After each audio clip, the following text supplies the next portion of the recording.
Well, yeah, I grew up in like a relatively small town in New Hampshire. I guess all kind of small. It was like a cool mix of suburban and like rural. So I definitely grew up going outside and playing a lot, but also like it was always a mix between like going out and playing in the woods and then this like video games. The first time I ever played a video game was over my neighbor's house. He had a Nintendo.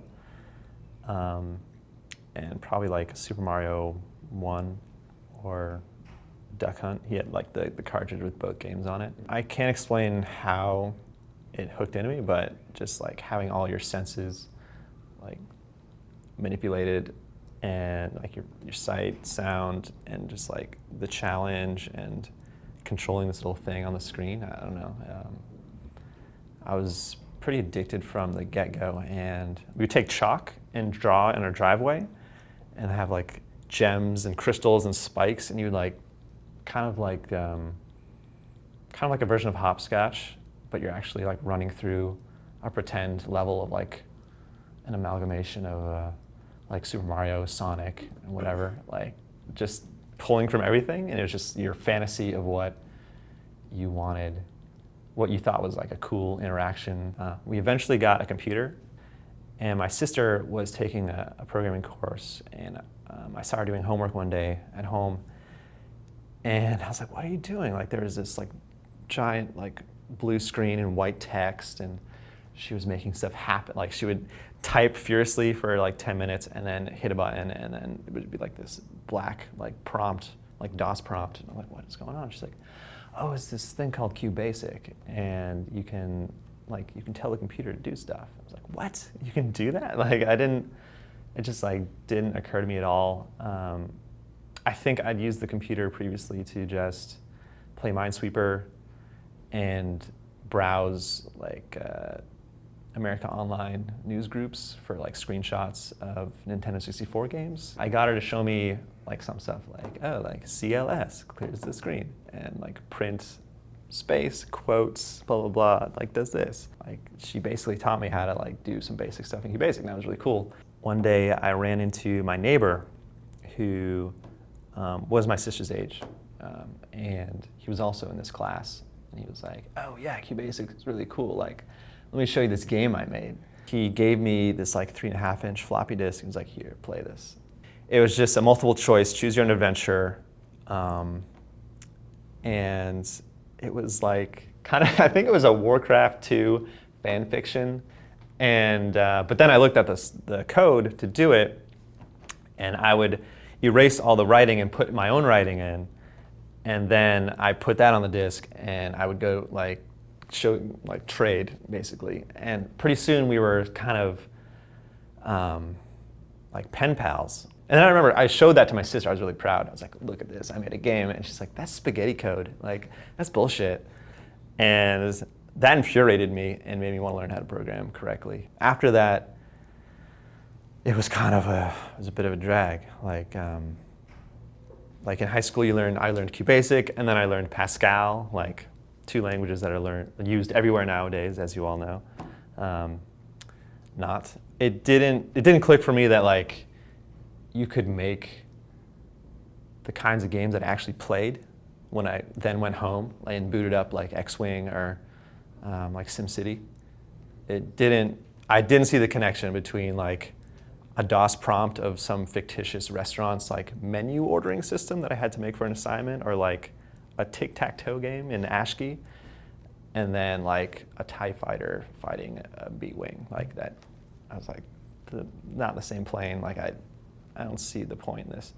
But I kept going because I don't know, I was just like naturally curious about it. Speaking of SimCity, actually, SimCity 2000, this was a big thing. The CD, I was poking around on it one day, and there's like a directory called demos. And there was like demos for some other Maxis games, but also there was a demo for Click and Play, this software for, they kind of pitched it as like a general multimedia programming suite, and it really blew my mind. Like suddenly I was drawing pixel art and it was on screen, and it was like reacting to my arrow keys, and it was like playing sound and stuff, and I was like, holy shit. So I went over to my neighbor's house, and I showed it to him, and he was like, this is amazing. Like, let's make games. And so we would just make games for fun. We would spend like 2 or 3 days, or just an afternoon, making like a one-screen game, just like a sketch of a game. And then we would just spend the rest of the day playing it. And then we would get bored of it and start over and do something else. Like endless attempts at recreating Mario platformers and failing. We ended up ripping Super Mario sprites and coloring the hat and clothing black and calling him the Bertucci, the lost Mario brother Bertucci. And then he would go and platform and use a grappling hook and all this kind of stuff. And that was just like purely for fun. Yeah, I think that was a major turning point where I was like, wow, this is actually possible for someone like me to make like a little game. But it never quite it never quite left the realm of like just playtime activity. It wasn't. I mean, no one's really thinking about their career at that point anyways, but I was like, video games are made by Nintendo in Japan, like I don't live in Japan, I'm not gonna make video games. And I ended up getting into this nerd camp while I was in high school. And they had like different disciplines, like you could learn Chinese, or you could like do painting or molecular biology. It was like a pretty serious nerd camp situation. I was like, that's cool. They also had an artificial intelligence program. I was like, dude, I want to make robots. And that just blew my mind. I was like a pretty unmotivated student, like just like getting B's, getting by, going home playing games kind of guy. And after that, I was just like, oh my God, I want to study AI, I want to make robots, I want to like change the world. That gave me like a lot of purpose. That was really great. So like my senior year of high school, I did a lot better, was able to get into a really cool school to study AI. And so I got to college and I was put on this really wacky project. It's really interesting. They had a floor tile that when you stepped on it, force sensors would recognize how much pressure you're putting on the tile, and it would send it to a computer, and the computer would process that and send a signal back to a really strong speaker underneath the tile. And we would actuate that speaker, and it would create a vibration in the tile that would go up your foot. And like a really, really smart PhD student would model or simulate the feeling of stepping into like sand or snow. It was cool. I was like, they told me about it, I was like, that's weird. And then I actually tried it out. I was like, holy crap, that feels like stepping in snow. It was I went to school in Canada. It was like a very Canadian project, like simulating snow. And they're like, well, it'd be cool if when you step on this tile, it actually looks like you're stepping in snow. We could use a projector. Okay, let's use a projector. It was kind of like a general purpose virtual reality room. And I set up in there, and I put another projector on top, and then set the tile, like a collection of 4 tiles in the center of the room, and just spent all day trying to make it look like snow. And you step, and it was like the crunch, and then it left behind a footprint. It was amazing. It was like the first time I'd ever really executed on like a really ambitious project like that, where someone had set like, here's this goal, I have no idea how to do it, like it's up to you, go for it. And like it actually worked, and that was really, really awesome. So then I was convinced, I was like, okay, I'm gonna do virtual reality for the rest of my life. But there's Electronics Arts, Ubisoft, there's a bunch of video game studios in Montreal. The professor in charge of the lab introduced me to the EA people, and they're like, oh, you're an undergrad, you should apply for an internship, we're always looking for people. I was like, cool. So yeah, I ended up getting assigned as a programmer on Need for Speed NITRO, which was a special Wii-only version of Need for Speed. And it was really cool, actually. Pretty proud of what came out of that because it was like from the get-go designed to be for the Wii. It wasn't just like a neutered version of Need for Speed like a lot of Wii games were. I was essentially a gameplay programmer but didn't know it. I mean, I was a low man on totem pole. I was given a lot of tasks that no one really wanted. The first thing they had me do actually was make a homing missile. The designers want to make a weapon system like Mario Kart. They told me, like Mario Kart, like you want a homing missile. You want like a blue shell. Okay, I can make a blue shell, I'll try. And it took me like a week. It took forever. I felt really dumb, but I did it. And they're like, okay, cool. Okay, can you make a couple more, like make like a bomb, make a green shell, basically like an unguided missile. And then like a month later, they're like, oh yeah, we're not gonna do weapons. Like this is Need for Speed. What are we doing? There's no weapons in Need for Speed. What the hell are we doing? And so they just like cut all that. Oh man, it was crazy. Yeah, like they had a physics programmer who just, that was his job, was to worry about like the transmission and the braking and all that stuff. All these little subsystems that I had no idea, like I had no idea how complicated video games were under the hood.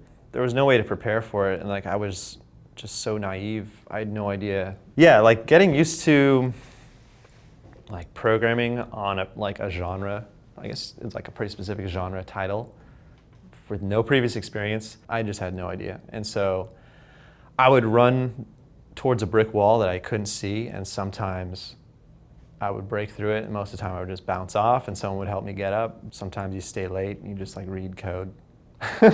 Yeah, I remember doing that. But it was definitely reassuring being able to walk into a room and be like, this is like a design session at Electronic Arts, like multi-million-dollar studio, like people, you know, doing all sorts of like, this guy's been in the company for 5 years, whatever, 10 years, 20 years.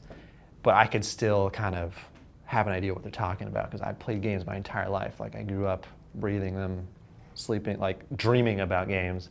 That's sort of when it started to click for me, like this, maybe I should do this because it just like, it clicks. Like I felt comfortable immediately. But yeah, I don't know, there was, so, you know, like Electronic Arts has like a reputation for being, the work environment being not optimal. I don't know, I don't want to like shit talk, but you know, like morale was kind of bad at the studio. There was that, and then the project, specifically the project I was working on, there was these like cinematics introducing the characters that were in the campaign. Like each character had this like little CG intro that you'd see, and I remember hanging out with one of the artists, the concept artists, and he made all these beautiful sketches of the characters and like backstories. It was so cool, but you never saw any of it. It's a racing game, and I remember thinking to myself like, that is such a shame. Like there is all this story being generated, and it's purely just to like get people like me working on the project amped up and excited, but like it needs like, I don't know, it just seemed like such a waste to throw all that away. And it was like really quality stuff. It was like so many talented people at that studio. And a lot of that work, you know, it was like, maybe we use it for marketing, maybe.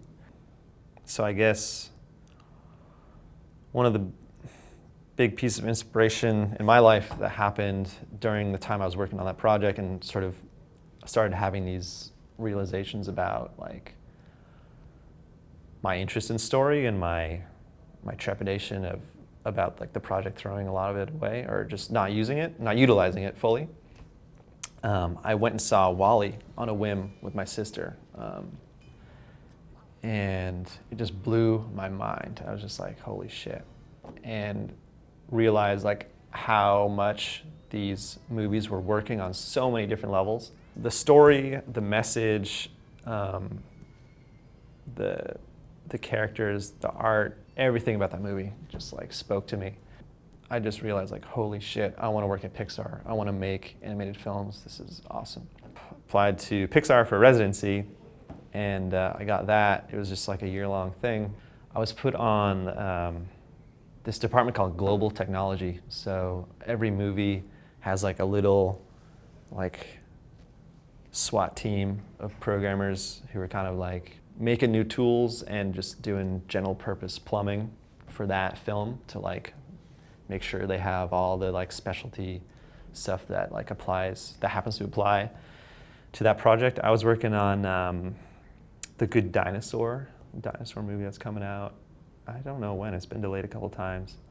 I ended up meeting someone while I was working at Pixar called Dave Dixon, who before coming to Pixar was the head of technology at Double Fine, and talked to him about, what's it like working there, and he almost got teary-eyed. He was like, Double Fine is the most amazing place to work. Like, I love it. Really sad I can't work there. Well, like my life situation has changed, and like I'm looking for something a bit more like stable, and Pixar is like where I decided to go. But I loved every minute working there. I was like, wow, that's really cool.